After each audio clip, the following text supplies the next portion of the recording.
আমরা 2022 D.El.Ed TET pass ঐক্যমঞ্চর পক্ষ থেকে আজকে আমরা হুগলি জেলা প্রাথমিক বিদ্যালয় সংসদ আমরা এখানে এসেছি। আমরা 2022 যারা টেট পাস আছে আমাদের যেন দ্রুত ইন্টারভিউ নেওয়া হয় সে ব্যাপারে কিন্তু আমরা হুগলি জেলার যারা টেট পাস আছেন তার মধ্যে 5-7 জনের একটা প্রতিনিধি দল আমরা আজকে এখানে এসেছি। তো আমাদের এই হুগলি ডিপিএসসির তরফ থেকে আমাদের যা জানালো সেটা আমাদের সংক্ষেপে বলবেন আমাদের 2022 ডিএলএড টেট পাসের হুগলি জেলার অন্যতম অ্যাডমিন শিল্পা পাল ম্যাডাম। সকলেই আপনারা জানেন যে প্রত্যেকটা জেলাতেই একটা ডেপুটেশন কর্মসূচি হয়েছে। প্রথমে ডিপিএসসি বা সব জায়গাতেই যতটা সম্ভব পারছি আমরা ডেপুটেশন দেওয়ার চেষ্টা করছি। সেই মতে আমরা আজকে হুগলি ডিপিএসসিতে এসেছিলাম ডেপুটেশন দেওয়ার জন্য, আমাদের দাবিটা শুধুমাত্র তুলে ধরার জন্য। আমরা যেই বঞ্চিত আছি 5-6 বছর ধরে বঞ্চিত আছি, তারপরে যাতে ইন্টারভিউ নোটিশটা আসে সেই দাবিটার জন্য এবং কত কি শূন্যপদ আছে সেই ব্যাপারে কথা বলার জন্য এসেছিলাম। কিন্তু সত্যি বলতে কি প্রত্যেকটা ডিপিএসসি অন্যান্য জেলার আমরা দেখেছি মোটামুটি সরাসরি সমস্ত তথ্য না দিলেও কথা বলেছেন বা দেখা করেছেন, কিন্তু আমাদের এখানে ডিপিএসসির চেয়ারপারসন যিনি আছেন ওই ম্যাডাম আমাদের সাথে দেখা পর্যন্ত করেননি। এবং আজকে এটা প্রথমবার নয়, আজকে এটা প্রথমবার নয়, এর আগেও যখন আমরা এসেছিলাম উনি দেখা করেননি। আমাদের বলেছেন যে ভোটের পর মানে 4 জুনের পরে উনি আমাদের দেখা করবেন এবং সমস্ত ফর্মালিটি মেনে যেরকমভাবে দেখা করা হয় সেই অনুযায়ী দেখা করবেন, এই কথাই বলেছেন আপাতত।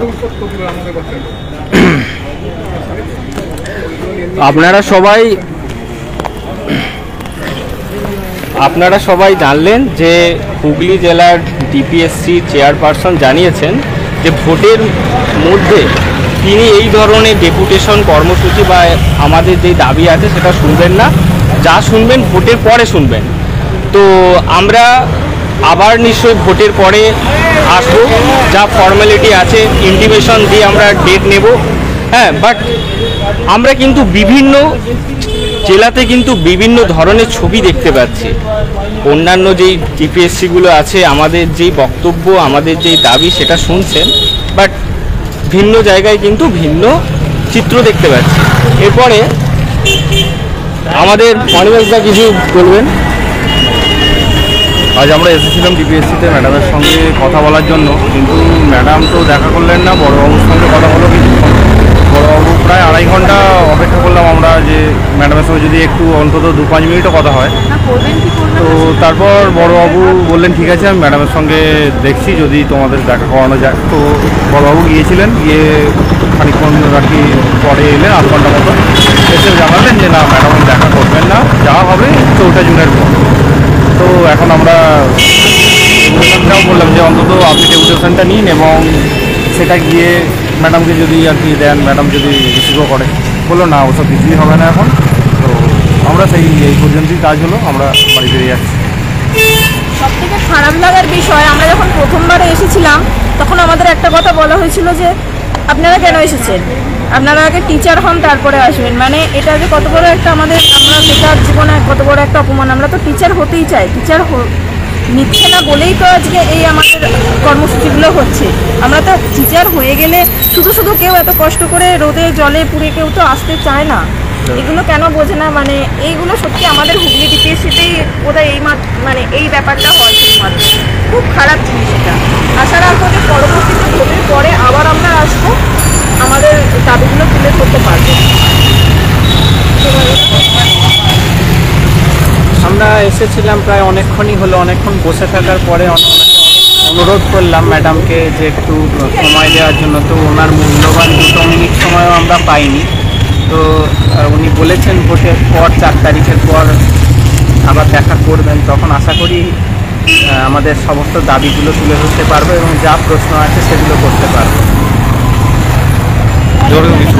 আমরা চেয়ারম্যান ম্যাডামের সঙ্গে আমরা দেখা হয়নি, উনি যদিও উপস্থিত ছিলেন কিন্তু উনি আমাদের সঙ্গে দেখা করতে চাননি। বড়োবাবুর সঙ্গে আমাদের দেখা হলো, আমাদের সমস্ত দাবিগুলো আমরা জানালাম, কিন্তু ক্লাস 5 জানানো ক্লাস 5 নয়, তার সঙ্গে কত ফ্যাকাল্টি বা কত টিচার গভর্নমেন্ট কত টিচার এখন রিটায়ারমেন্ট করলেন তাদের নিয়েও আমাদের জানলাম।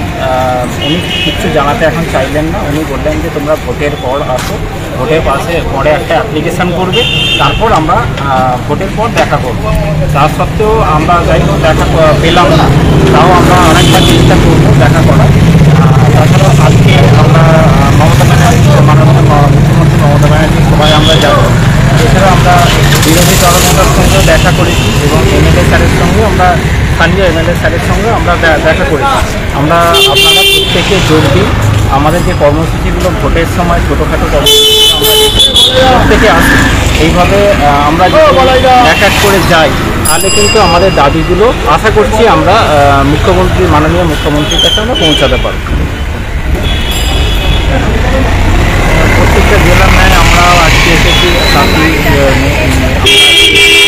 গেছিলাম হুগলি ডিপিএসসিতে। তো ম্যাডাম সবাই আগে বলে দিয়েছে, ম্যাডাম আমাদের সাথে দেখা করলেন না, ওনার মূল্যবান 2 মিনিট আমাদেরকে দিলেন না। তাকে যে এইভাবে আমরা ঘুরে ঘুরে ওনার কাছে বারবার যাচ্ছি। তো উনি যেটা বললেন যে ভোটের রেজাল্টের পর অর্থাৎ 4 তারিখের পর আবার তোমরা ফর্মালিটি যেরকম আছে সেটা মেনটেন করে অর্থাৎ ইনফরমেশান দিয়ে জানিয়ে কবে কী ডেট হবে উনি জানাবেন। তারপরে এসে আমাদের দাবিগুলো ওনার কাছে জানানোর জন্য উনি বলেছেন। তো আজকের মতো আমরা ফিরে যাচ্ছি, ঠিক আছে, দেখা যাক আবার পরবর্তীতে। এখানে যিনি বড়বাবু আছেন তিনি জানালেন যে আমাদের দাবিগুলো তিনি শিল্পা ম্যাডামের সামনে তুলে ধরেছেন। এটা শোনার সত্ত্বেও তিনি আমাদের সঙ্গে আজকে দেখা করলেন না। এই নিয়ে দ্বিতীয়বার হলো।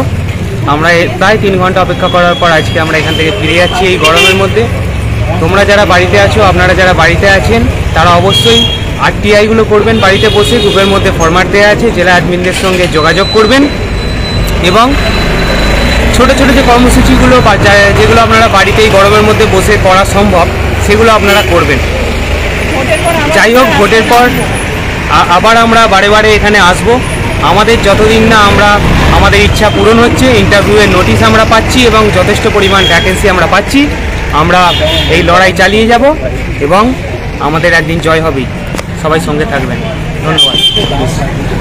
হ্যাঁ, তো আমাদের কাছে দেখতে পাচ্ছেন, তো আজকে আমরা এসেছিলাম হুগলি জেলার যিনি চেয়ারপারসন আছে তার কাছে আমাদের 22 স্টেটের ইন্টারভিউ নোটিশ যাতে দ্রুত হয় সেই ব্যাপারে একটা ডেপুটেশন দিতে। বাট আজকেও মানে অন্যবারের মতন আজকেও আমরা কিন্তু এরকম ঘুরে যাচ্ছি।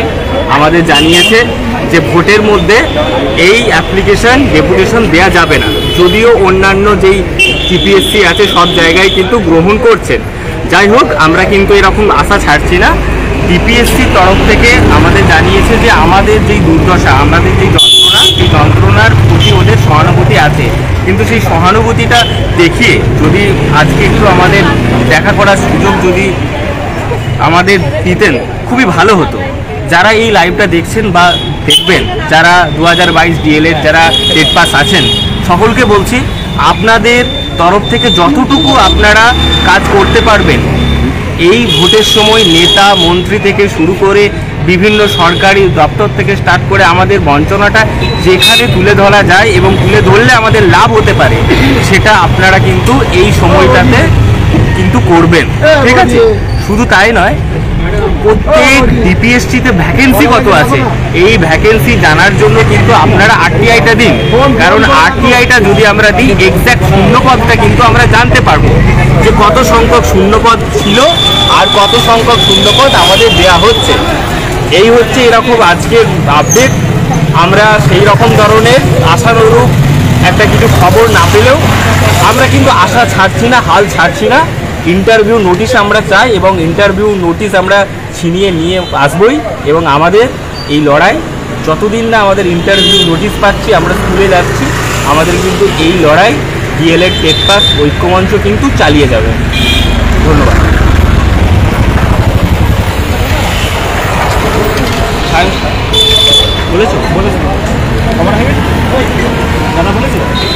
এই বলেই আমরা আমাদের লাইভ আজ শেষ করছি।